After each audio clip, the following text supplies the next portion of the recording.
Today, I have a couple questions about probiotics. I'm Brian Rigby, and this is Ask Brian.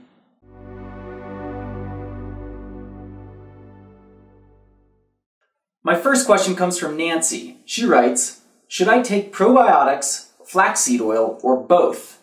The second question comes from Eden's Way. Eden's Way writes, I buy probiotics at Family Dollar stores, but now they are saying you must take certain types or your gut acid will destroy them. Is this true?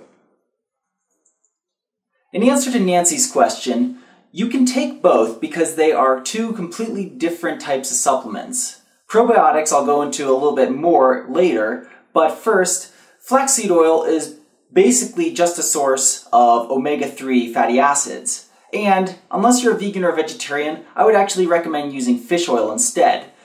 The omega-3 that comes from flaxseed oil is alpha-linolenic acid, and we only have very poor conversion of alpha-linolenic acid into the active forms, which are EPA and DHA. Only about 10 to 15% of that omega-3 that we get from plants actually winds up in our cell membranes where it can have a beneficial effect. So, unless you're avoiding fish oil for other reasons, I would definitely recommend staying with fish oil over flaxseed oil.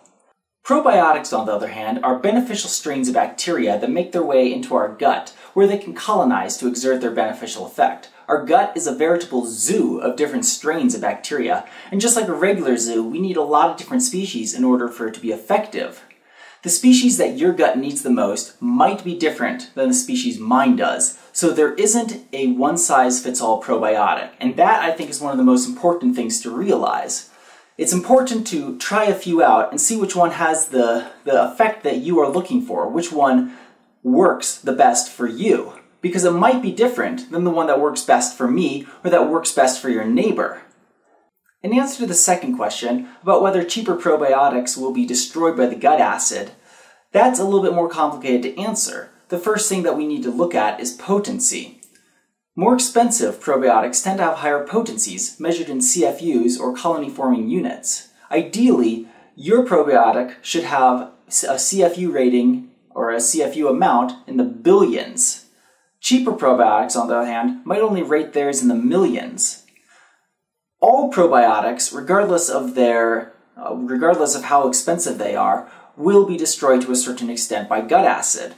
Our gut, our stomach, is very acidic, whereas our intestines are basically neutral in their pH rating. So, no matter what, we can guarantee that some will be destroyed, but the higher the potency, the more bacteria we have to metaphorically sacrifice into the cauldron of our stomach before making it into our small intestine and our large intestine to colonize.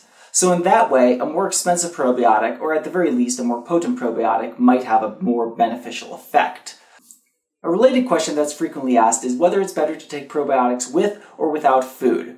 The science is a little unclear on this because there haven't been many studies done, but at least one study has shown that it probably doesn't matter. You can take it without food and get high survivability rates, or you can take it with food and apparently have equal survivability rates. One thing that study did warn is to not take it after you have food. So, it doesn't matter which way you choose, just make sure you're not taking it after food. Subscribe to Ask Brian and get more nutrition every week. Have a nutrition question for me? Go to Peer Trainer University.